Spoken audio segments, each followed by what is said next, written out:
శ్రేష్ట, నిన్నెవరిచ్చారు నాకు? ఏసై ఇచ్చాడా? మరి జీవన్ని, అక్కని?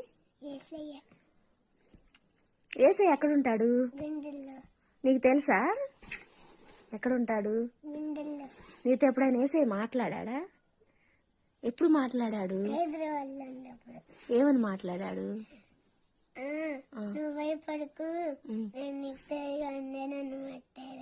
అవునా, నిజంగా మాట్లాడా? వినపడిందా? పెద్దగా వినపడిందా, చిన్నగా వినపడిందా? పెద్దగా వినపడిందా? ఎలా మాట్లాడాడు? అంటే నువ్వు రోజు ప్రార్థన చేసుకో, నేను ఇత్తూరు అంటే నువ్వు సైతాన్ కూడా నీలోకి రాదా అని చెప్పాడు. మళ్ళీ ఏసై నన్ను దావీదు లెక్క అని చెప్పాడు. అవునా, నువ్వు దావీదు లెక్క అని చెప్పాడా? అబ్బో, శ్రేష్టతో ఏసై కూడా మాట్లాడాడు. మరి రోజు ప్రార్థన అంతే చేసుకోవాలి, సరేనా? Very good.